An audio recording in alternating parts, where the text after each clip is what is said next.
The old alien soldier sat alone in the corner of the ship's bar. His blue skin was covered in scars that told stories of 100 battles. 4 arms rested on the metal table, each one missing at least one finger from old wounds. Commander Zethkar had seen more war than most beings in the galaxy. Tonight he looked older than his 60 years. The bar was quiet except for the soft hum of the ship's engines. Young officers from different planets sat at nearby tables drinking and talking about their training. They wore clean uniforms and had smooth skin without battle marks. They laughed too loud and spoke too fast, the way soldiers do when they have never really seen death. Zethkar lifted his glass with one of his upper arms. The drink inside was purple and thick, made from plants that grew on his homeworld. It burned going down, but it helped him forget some things. Not everything, but some things. "Commander," a voice said beside him. "May we sit?" Zethkar looked up with his large compound eyes. 3 young officers stood there. One was a Vrex with green scales and sharp teeth. Another was a Korth with gray fur and 6 legs.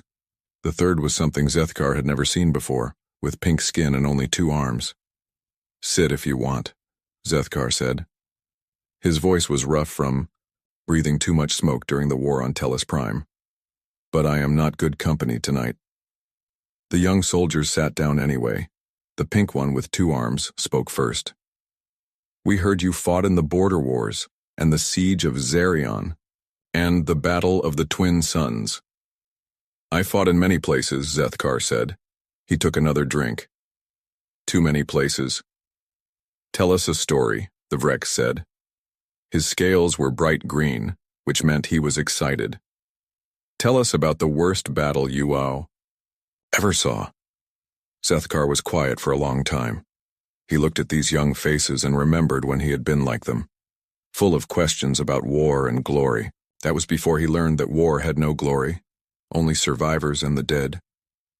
"The worst battle," he said slowly. "You want to know about the worst battle?" "Yes," all 3 said together. Zethkar finished his drink and set the glass down hard. The worst battle was not what you think. It was not the one where we lost the most soldiers. It was not the one with the biggest explosions or the longest fighting. He paused and looked at each young face. The worst battle was the first time I fought humans. The 3 officers looked at each other. The pink one leaned forward. "Humans. But they are so small, so weak. They have no claws or armor or poison. How could they be dangerous?" Zethkar laughed, but there was no happiness in the sound. "That is what we all thought. Every species in the galaxy thought the same thing. We looked at humans and saw soft creatures with thin skin and dull teeth. We thought they needed protection from real predators. But they do," the Korth said. His gray fur was standing up, which meant he was confused. "Humans are one of the weakest species we know. They cannot even breathe in space without machines." "Weak," Zethkar repeated. "Yes, that is what the Skarn thought too. That is what everyone thought when the hegemony decided to take one of their colony worlds. Just another easy conquest of a helpless species."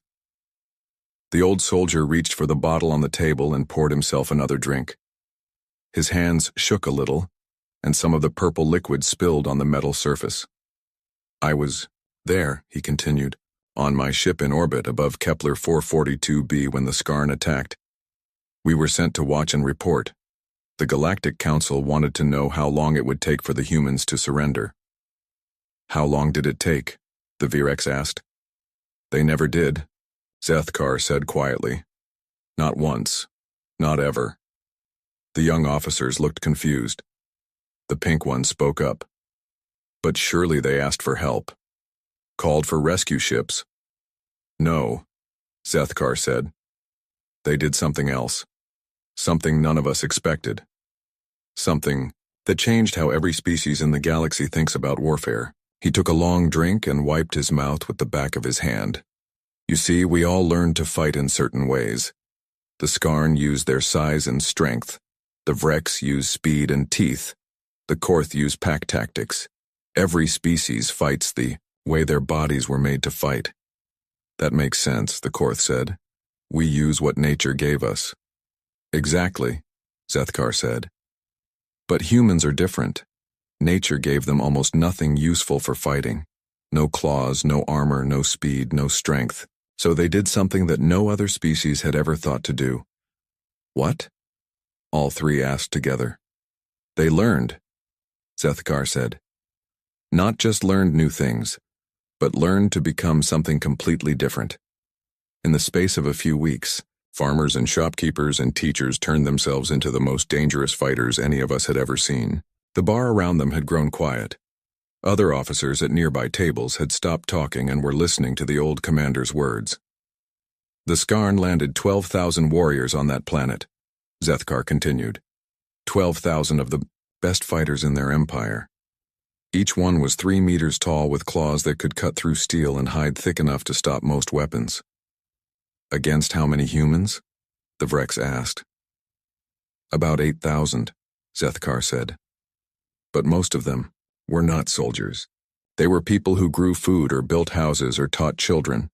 Normal people living normal lives until the day the sky filled with enemy ships. The young officers looked at each other again. The numbers did not make sense. 12,000 professional warriors against 8,000 civilians should have been over in hours.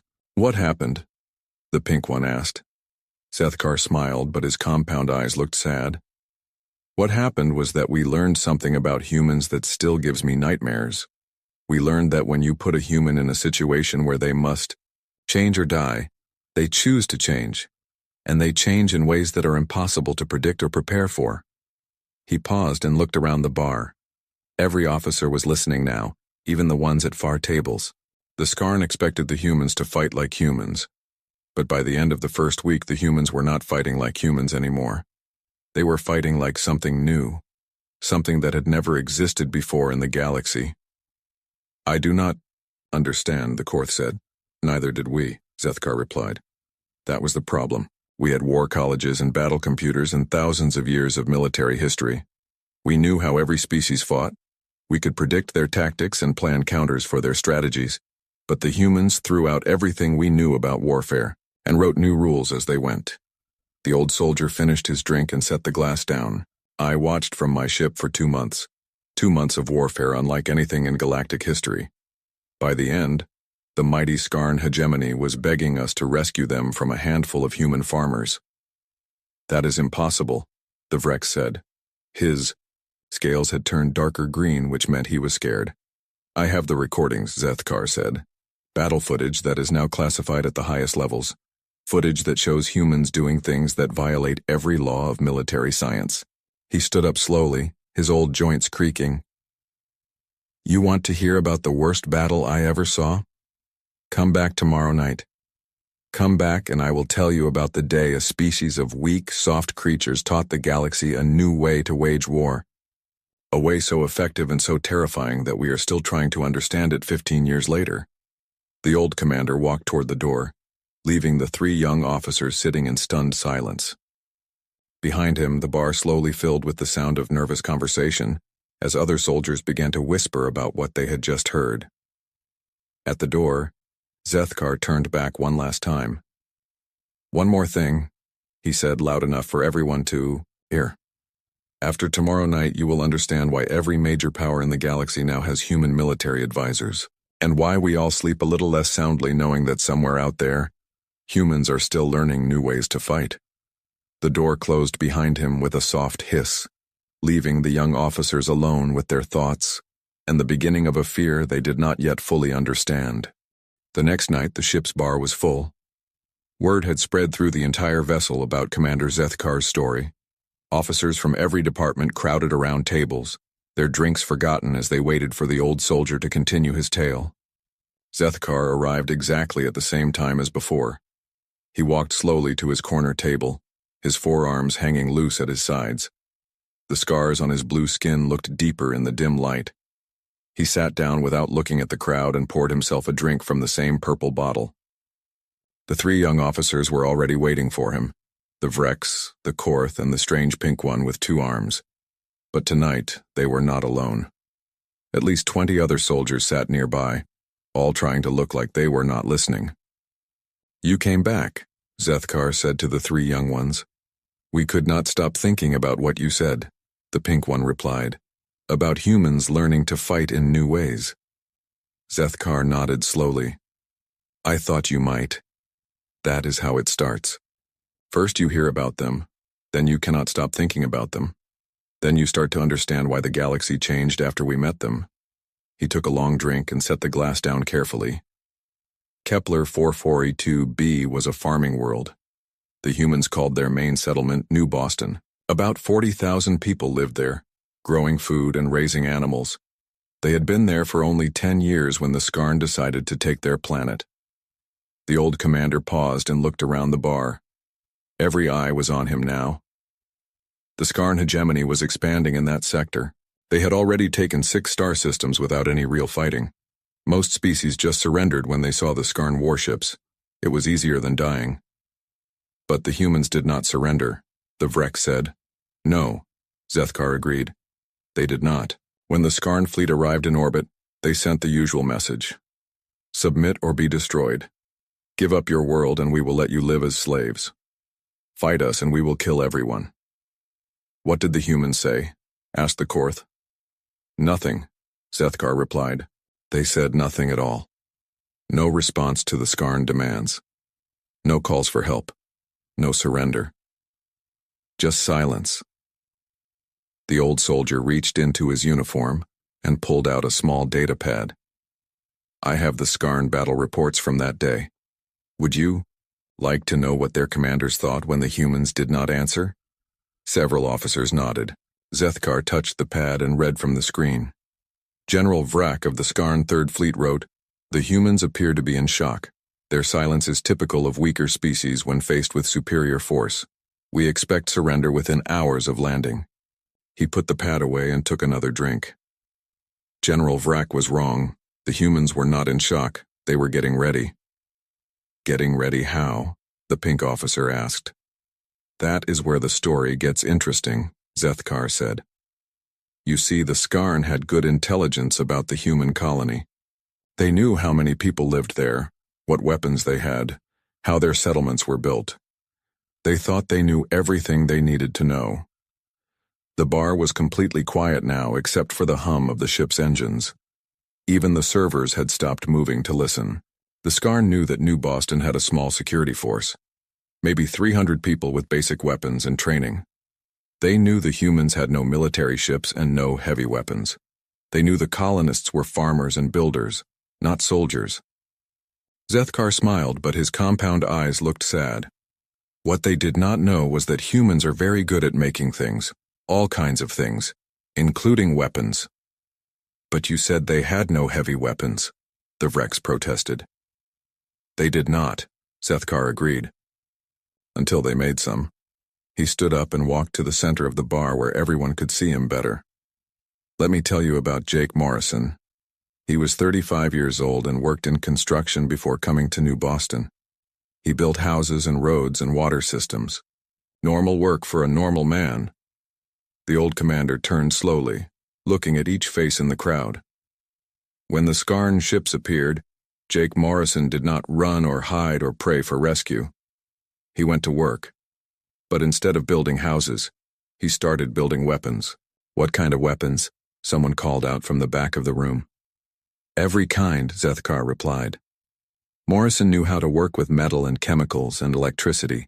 In the first 3 days after the Skarn arrived, he and his teams built explosive devices from farm equipment and mining supplies. They made projectile weapons from construction tools and industrial machinery. The old soldier walked back to his table and sat down. But that was just the beginning. The humans did something that no species had ever done before. They turned their entire world into a weapon. I do not understand, the Korth said. Neither did the Skarn, Zethkar replied. When their dropships landed, they expected to find scared farmers hiding in their homes. Instead, they found empty buildings and silent streets. The humans had disappeared. He paused to take another drink. The Skarn search teams began moving through the settlement looking for the colonists.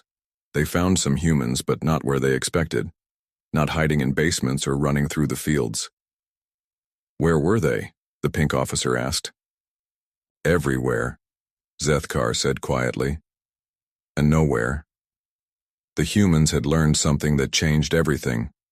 They learned that the best place to hide from a stronger enemy is not away from them, but close to them. Very close. The old commander touched his datapad again. Skarn Patrol Report, Day 4. Enemy contacts minimal. Occasional weapons fire from unknown positions. 3 soldiers wounded by explosive devices of unknown design. Colonists appear to have fled the area. He looked up from the pad. The Skarn were wrong again. The colonists had not fled. They were all around them, watching and learning and planning. How could they hide from an entire army? Someone asked. They did not hide, Zethkar said. They adapted. Morrison and his people studied the Skarn for those first few days. They learned how the enemy moved, how they searched, what they expected to find. Then they used that knowledge against them. The old soldier stood up again and began walking around the room as he talked. Humans have something that most species do not have. They can look at any situation and ask one simple question. What if we did the opposite of what everyone expects? He stopped walking and faced the crowd. The Skarn expected the humans to fight like other species they had conquered. Stand in formation, use their best weapons, try to win through strength or numbers or superior technology. But the humans did not do that, the Vrek said. No, Zethkar agreed. The humans asked themselves a different question. Not how do we beat the Skarn in a fair fight, but how do we make the fight unfair in our favor? The old commander returned to his table and picked up his glass. Morrison divided his people into small teams. Each team had a different job. Some teams studied Skarn patrol patterns. Other teams built new kinds of weapons. Still others prepared hiding places and escape routes. That sounds like normal guerrilla warfare, the Korth said. Many species have tried that against stronger enemies. Yes, Zethkar said. But the humans did not stop there. They did something that no other species had ever thought to do. They began to change the rules of the fight itself. He drank and set his glass down with a sharp click. On the 5th day, the Skarn found their first real surprise. A patrol of 6 warriors was moving through a residential area when the ground under their feet exploded. Not a simple bomb, but a carefully planned trap that used the Skarn's own weight and movement to trigger the explosion. Morrison's teams had studied how the Skarn walked, how much they weighed, how they moved in formation. Then they built traps designed specifically for those movement patterns. The bar was completely silent now. Even the ship's engines seemed quieter. But that was still just the beginning, Zethkar continued. The real change came when the humans started using psychology as a weapon. They began to study not just how the Skarn moved, but how they thought. What do you mean? The pink officer asked. Zethkar smiled again, that same sad smile. I mean, they learned that the Skarn were not just physically different from humans, but mentally different too. And they used those differences to drive the enemy insane. He finished his drink and stood up.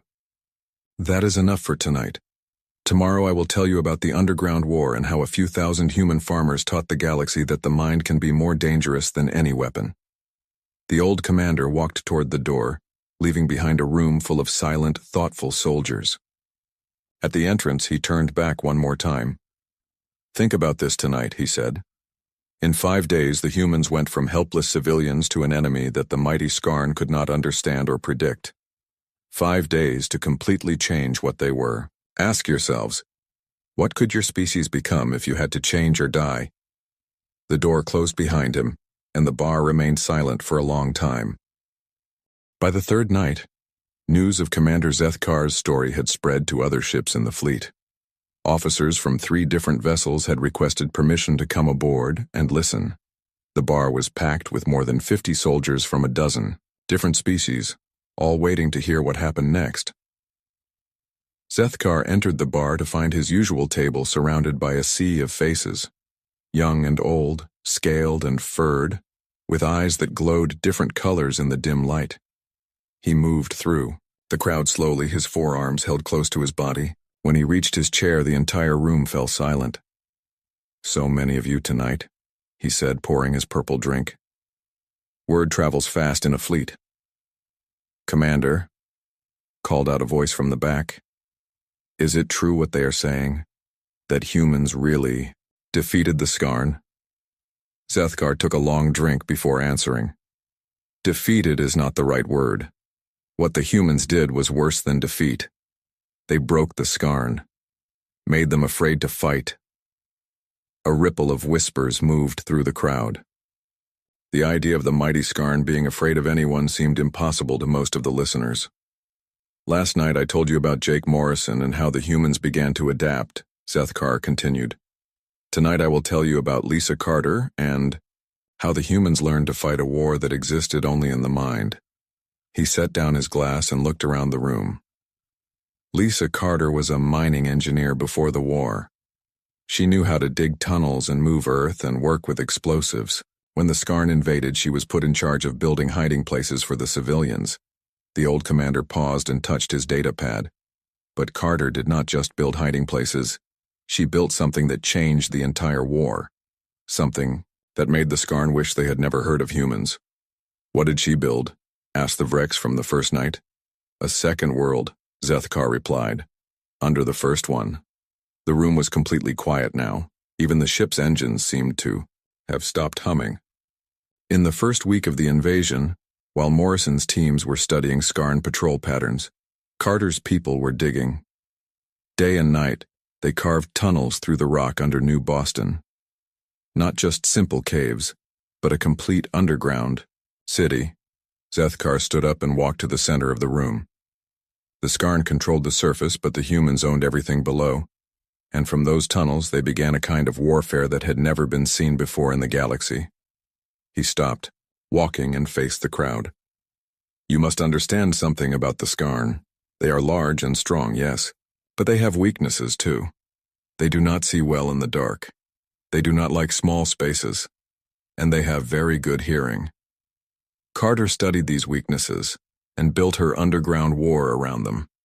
The tunnels were designed to be confusing to anyone who did not know the layout, full of dead ends and false passages in rooms that led nowhere. The old soldier walked slowly around the room as he talked. But the real genius was not in the tunnels themselves. It was in how the humans used them. Carter's people did not hide underground. They used the tunnels to appear anywhere they wanted. On the surface, strike quickly and disappear again before the Skarn could respond. Like ghosts, someone whispered. Exactly like ghosts, Zethkar agreed. But worse than ghosts, because ghosts cannot hurt you. The humans could. He returned to his table and picked up his data pad. Skarn Patrol Report, Day 12. Enemy. Activity increasing. Attacks coming from multiple directions simultaneously. Soldiers report seeing humans emerge from walls and floors. Morale declining. Request reinforcements. Zethkar put the pad down and looked at the three young officers who had started this story. The Skarn were beginning to understand that they were not fighting a normal enemy. But they still did not know how different the humans really were. What made them different? The pink officer asked. They learned, Zethkar said simply. Every day, every hour, they learned something new about their enemy and used it against them. But more than that, they learned about themselves, about what they could become when they had to. The old commander took another drink. Carter's teams began to study not just Skarn weaknesses but Skarn fears. They learned that the Skarn were afraid of being alone in the dark, afraid of small spaces, afraid of sounds they could not identify. So the humans began to use those fears as weapons. He stood up again and began walking around the room. They would wait until a Skarn patrol entered a building, then seal the exits and turn off all the lights. The Skarn would be trapped in complete darkness, hearing sounds from the walls but unable to see what was making them. What sounds? The Korth asked. Human sounds, Zethkar replied. But not normal human sounds. The humans had recorded Skarn voices during the first battles. They learned to mimic Skarn distress calls, Skarn warning signals, even Skarn death cries. A shiver ran through the crowd. Several officers looked uncomfortable. The humans would play these sounds through speakers, hidden in the walls, Zethkar continued. Skarn soldiers would hear their own people calling for help, but when they tried to respond, they would find only empty rooms and darkness. That is psychological warfare, said an officer from the back. But many species use that. Yes, Zethkar agreed. But not like this. Most species use psychological warfare to demoralize the enemy, or make them fight poorly. The humans used it to make the Skarn afraid to fight at all. He walked back to his table and sat down. Carter's team studied individual Skarn soldiers. They learned their names, their ranks, their personal fears. Then they used that information to create personalized terror. I do not understand, the Vrek said. Zethkar touched his datapad again. Personal log of Skarn warrior Grak, day 15. The humans know my name. They whisper it in the dark. They know about my clutch mates who died in the war on Tellus. They play recordings of their voices calling for me. I hear them in the walls. I cannot sleep. I cannot eat. I want to go home. The old commander looked up from the pad. Warrior Grak was found 3 days later, sitting in his barracks, staring at the walls. He would not move, would not speak, would not fight. His mind was broken. How could the humans know so much about individual soldiers? Someone asked. They watched, Zethkar said. They listened. They learned. Carter's people had recording devices hidden all over the settlement. They recorded every conversation, every order, every personal communication the Skarn made. Then they used that information to create the perfect psychological attack for each individual enemy. The room was completely silent now. The idea of such targeted personal warfare was disturbing to all of them. But the humans did not stop there. Zethkar continued. They began to use the Skarn's own culture against them. They learned about Skarn religion, Skarn traditions, Skarn beliefs, about death and honor. He took a long drink and set his glass down hard. Then they violated all of them. What do you mean? The pink officer asked quietly. The Skarn believe that warriors who die in battle must have their bodies returned to their homeworld for proper burial. If they do not, their spirits cannot rest. Zethkar paused and looked around the room. The humans learned this and they used it. When they killed Skarn soldiers, they would take the bodies and hide them in the tunnels.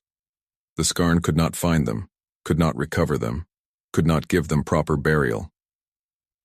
That is horrible, someone whispered. Yes, Zethkar agreed. But it was effective. The Skarn began to believe that their dead were trapped forever in the human tunnels, unable to rest. They started to hear the voices of their dead friends calling to them from underground. The old commander stood up and walked to the window that looked out into space. The humans did not just fight the Skarn army. They fought Skarn culture, Skarn beliefs, Skarn identity. They attacked everything that made the Skarn who they were. He turned back to face the crowd. By the third week, the Skarn were not just losing battles. They were losing themselves. Their soldiers were afraid to go on patrol.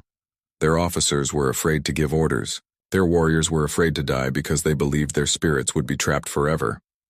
How many humans were doing this? Asked the Korth.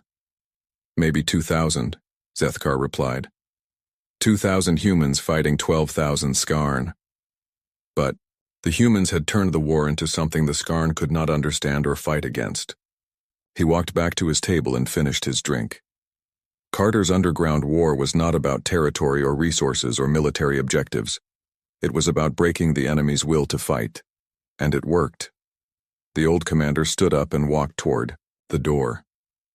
Tomorrow night I will tell you about the rescue mission and how we learned that the humans had not just defeated the Skarn. They had changed themselves into something new. Something that would change the galaxy forever.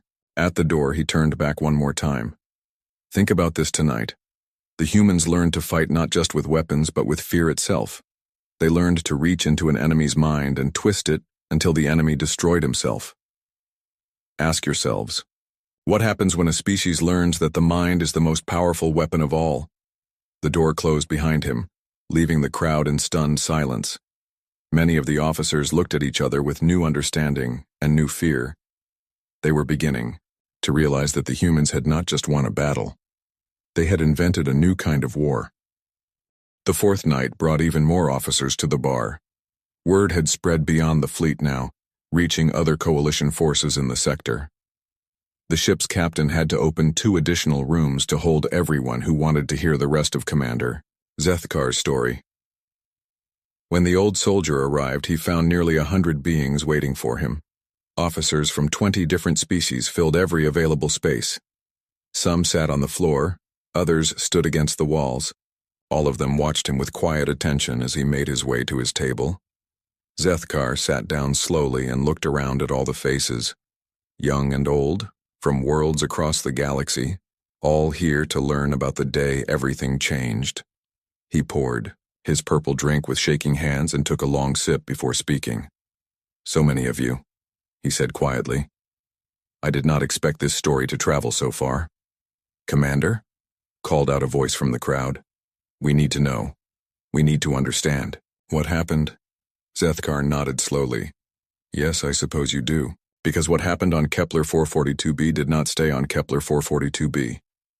It spread to every world, every fleet, every military command in the galaxy." He set down his glass and looked at the 3 young officers who had started this whole thing. They sat in the front row now, their faces serious and worried. "Tonight I will tell you about the rescue mission," Zethkar continued, "about how 3 coalition fleets arrived to save the humans from the Skarn, and discovered that the humans did not need saving. They needed watching." The room was completely silent, except for the soft hum of the ship's life support systems. "It was the 8th week of the siege," Zethkar began. "The Skarn had sent 3 requests for immediate evacuation. Their high command could not understand what was happening. 12,000 of their best warriors reduced to frightened soldiers who jumped at shadows and refused to patrol alone." He stood up and walked to the center of the room.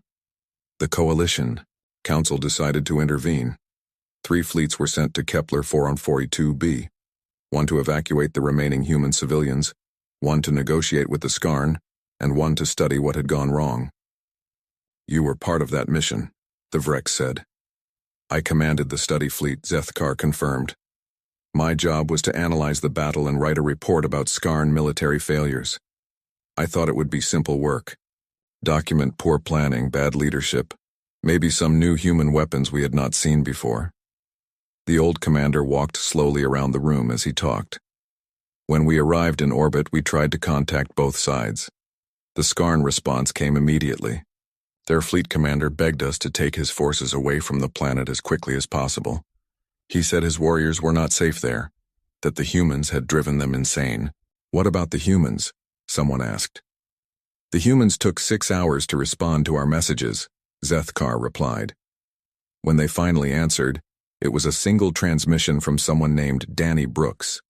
He said he was the colony administrator, and he invited us to land and talk. Zethkar stopped walking and faced the crowd. "That should have been our first warning." After 8 weeks of brutal warfare, the human leader sounded calm, professional, like he was inviting us to a business meeting. He walked back to his table and picked up his data pad. "I have the recording of that first conversation. Would you like to hear what Danny Brooks said when we asked about casualties?" The room filled with nods and murmurs of agreement. Zethkar touched the pad and a voice filled the air. It was a human voice speaking in clear, unaccented Galactic standard. "Coalition Fleet Commander, this is Danny Brooks of New Boston Colony. We appreciate your concern for our situation. Our casualties have been acceptable given the circumstances. We have learned a great deal from this experience and are eager to share our findings with Coalition military analysts." Zethkar turned off the recording. "Did you hear that? Casualties were acceptable. They were eager to share their findings. After 8 weeks of war against a superior enemy, this human sounded like he was discussing a successful research project." "Maybe he was in shock," the Korth suggested. "That is what we thought too," Zethkar agreed. "So we sent down a diplomatic team to assess the situation and arrange for evacuation of the survivors." The old soldier sat down and took another drink. The team was led by Ambassador Quell, an experienced diplomat who had negotiated treaties with dozens of species. She expected to find traumatized refugees hiding in ruins. "What did she find instead?" the pink officer asked. "A functioning human society that had organized itself for war," Zethkar replied. "Not just surviving war, but thriving in it." He touched his data pad again. Ambassador Quell's report. "The human settlement shows no signs of damage or disorganization. Streets are clean and well maintained. Citizens appear healthy and alert. All individuals encountered demonstrate military bearing and discipline despite claims of civilian status. Zethkar looked up from the pad. The ambassador was confused. She had expected to find scared farmers hiding in basements. Instead, she found people who moved like soldiers, talked like soldiers, and thought like soldiers. But they were farmers, someone protested. They had been farmers, Zethkar corrected, 8 weeks earlier. But when Ambassador Quell met them, they were something else entirely, something new. The old commander stood up and began walking again. Danny Brooks gave the diplomatic team a tour of the settlement. He showed them the defensive positions, the communication networks, the supply systems. Everything was organized with military precision. But the most disturbing part was not what Brooks showed them. It was what he did not show them. "What do you mean?" the Vrex asked. "He did not show them any Skarn prisoners," Zethkar replied. "He did not show them any Skarn bodies. He did not show them any captured Skarn equipment or weapons." The room grew very quiet. Several officers looked uncomfortable. When Ambassador Quell asked about this, Brooks smiled and said that the Skarn remains had been incorporated into their memorial site. He offered to show it to them. Zethkar walked to the window and looked out at the stars. The memorial was built in the center of town, where the old market square used to be. From a distance, it looked like a beautiful sculpture made from metal and stone. But when you got closer, you could see what the metal really was. Skarn armor, melted and reshaped into artistic patterns. Skarn weapons, broken apart and rebuilt into decorative elements. And underneath it all, preserved in transparent crystal, were the bones of Skarn warriors arranged in complex geometric designs. A shocked gasp ran through the crowd. The idea of using enemy remains as decoration violated every galactic convention about the treatment of the dead. Brooks explained that it was their way of honoring the Skarn sacrifice. Zethkar continued. He said the humans believed that the enemy dead should be remembered as part of the story of human survival. The old commander turned back to face the room. But Ambassador Quell realized something that Brooks did not say directly. The memorial was not just about honoring the dead. It was a message to any future enemies, a promise of what would happen to anyone who attacked human worlds. The humans had turned death itself into psychological warfare. Zethkar walked back to his table and sat down heavily. That night, Ambassador Quell sent an urgent message to Coalition Command. She recommended immediate reclassification of humanity from protected species to potential threat. But surely that was an overreaction, the Korth said. They were just defending themselves. Were they? Zethkar asked. When Ambassador Quell asked Brooks about the future, he said something that still gives me nightmares. The old soldier picked up his datapad and found another recording. This time Brooks's voice sounded different, calmer but somehow more dangerous. Ambassador, this experience has taught us valuable lessons about survival in a hostile galaxy. We have learned that adaptation is the key to success against any enemy. We are already implementing these lessons in our other colonies and sharing our findings with human military academies. Zethkar turned off the recording. Do you understand what he was saying? The humans were not just defending one world. They were learning, studying, preparing to use these new methods of warfare on a larger scale. But that was their right, someone said. Every species has the right to defend itself. Yes, Zethkar agreed.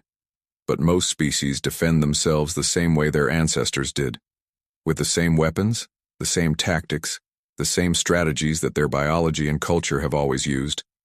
He stood up and walked around the room one more time. The humans were different. They had looked at warfare itself and asked, what if we could do this better? What if we could become something our enemies cannot predict or prepare for? And they had found the answer. Zethkar stopped walking and faced the crowd.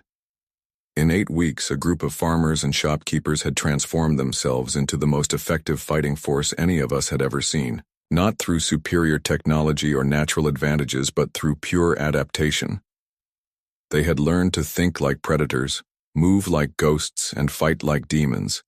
And they had done it so completely that they could never go back to being simple farmers again. The old commander walked toward the door.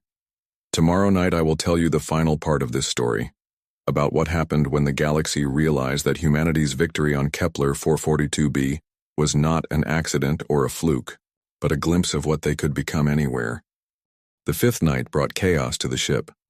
Word of Commander Zethkar's story had reached Coalition Command, and officers from across the sector were requesting permission to attend.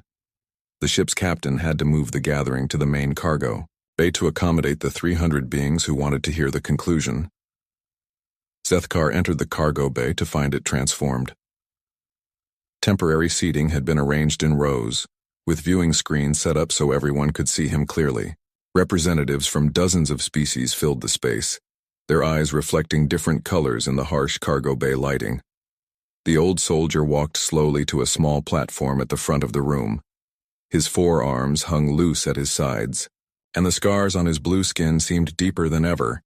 He looked out at the sea of faces and took a deep breath. 15 years, he said, his voice amplified by the ship's communication system. 15 years since Kepler 442b, and I still have the same nightmare every night. The cargo bay was completely silent. Even the ship's engines seemed to have stopped humming. I dream about that last conversation with Danny Brooks, Zethkar continued. The one where he told me something that changed how I think about warfare, about survival, about what it means to be a species in this galaxy. He reached into his uniform and pulled out his datapad. Before we left Kepler 442b, I asked Brooks one final question. I asked him what the humans had learned from their experience.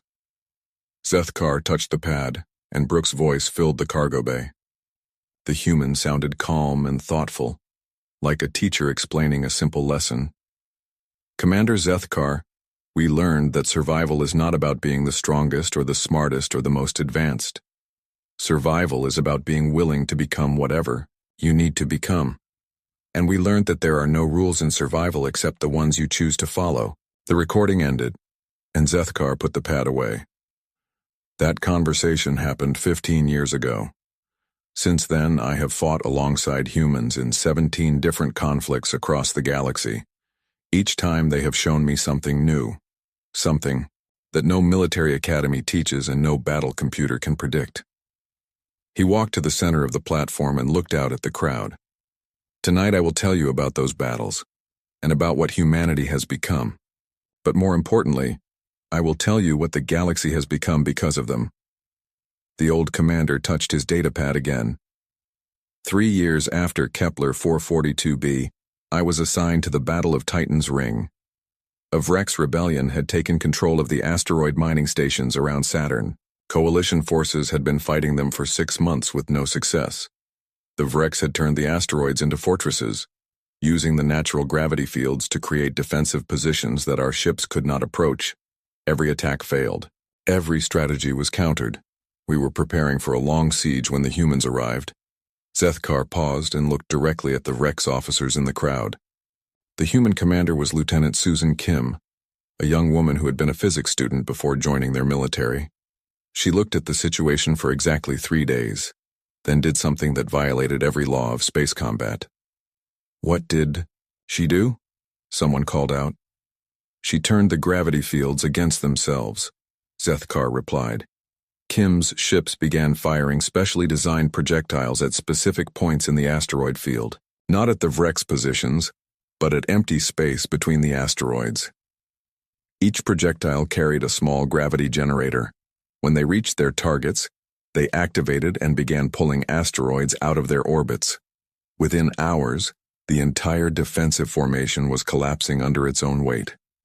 The old soldier walked around the platform as he talked. The Vrex had spent months building the perfect gravity-based defense. The humans destroyed it in 6 hours by using gravity itself as a weapon. Kim had looked at an impossible problem and asked, what if the enemy's greatest strength could become their greatest weakness? He stopped walking and faced the crowd again. That was when I began to understand what Brooks had meant. The humans were not just adapting to individual battles. They were adapting the very concept of warfare itself. Zethkar touched his datapad once more. 5 years later, I witnessed the siege of Proxima Station. The AI collective known as the Network had taken control of our most advanced computer systems. Their artificial minds could calculate every possible strategy and counter it before we could even implement it. Coalition forces had been fighting the network for 2 years. Every plan was anticipated. Every tactic was neutralized. The AI could think faster than any biological mind and predict our moves with perfect accuracy. Then Sergeant Tony Rodriguez arrived with a human special operations team. Rodriguez was a former computer programmer who had become a soldier. He studied the network for 1 week, then requested permission to try something that Command called impossible. What did he request? The pink officer from the first night asked.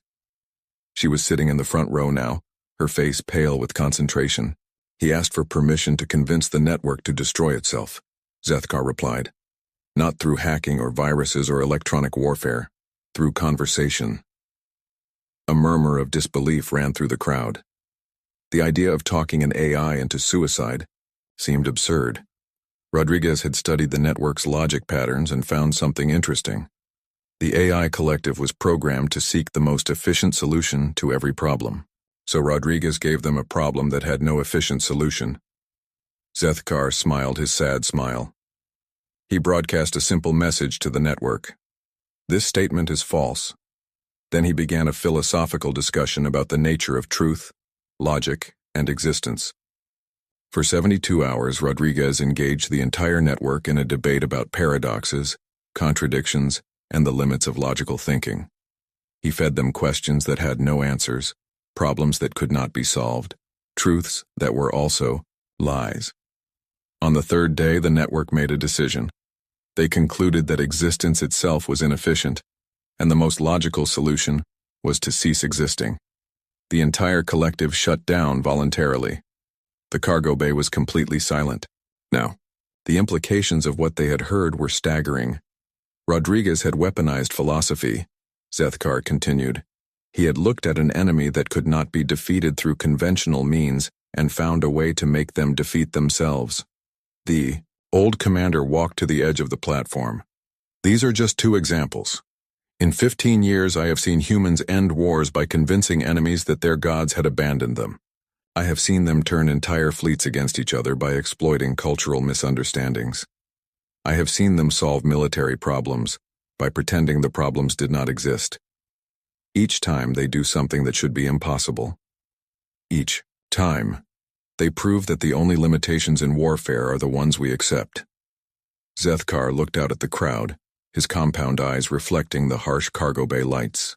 But here is what truly frightens me. The humans are not keeping these innovations to themselves.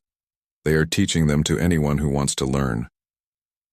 Human military advisors are now attached to coalition fleets throughout the galaxy. Human tactical manuals are studied in war colleges on dozens of worlds. Human methods of adaptive warfare are being incorporated into the military doctrines of every major power. He paused and let that information sink in. The galaxy is learning to fight like humans. And once that process is complete, warfare will never be the same again. What do you mean? The Korth asked. I mean that humans have shown us something terrible and wonderful, Zethkar replied. They have shown us that any problem can be solved if you are willing to throw out all your assumptions and start over. Any enemy can be defeated if you are willing to become something they cannot understand or predict. The old soldier walked back to the center of the platform. For millions of years, species across the galaxy have fought the same way their ancestors did. Using the same strategies, the same tactics, the same ways of thinking. Wars lasted for generations because both sides knew what to expect from each other. But now we have learned the human way. The way of constant change, constant adaptation, constant evolution. Wars that should last decades are ending in months. Military traditions that survived for millennia are being abandoned in favor of human innovations. Zethkar looked directly at the camera, recording his words for transmission to Coalition Command. I am giving you all a warning tonight. Not about humans, but about what we are all becoming because of them. The galaxy is changing. Every species that learns human methods of warfare becomes more dangerous, more unpredictable, more willing to abandon the old rules in favor of whatever works. Soon, every military in the galaxy will fight like humans. Every commander will think like humans. Every war will be fought with human tactics of endless adaptation. The old commander walked toward the exit, his speech nearly finished. And when that day comes, the galaxy will be full of species that can become anything they need to become to survive. Species that recognize no limitations except the ones they choose to accept. At the exit, he turned back one final time. Ask yourselves this question. What happens to a galaxy where every species has learned that there are no rules except the ones you make for yourself? What happens when everyone learns to fight like humans? I do not know the answer to that question. But I know that we will all find out together.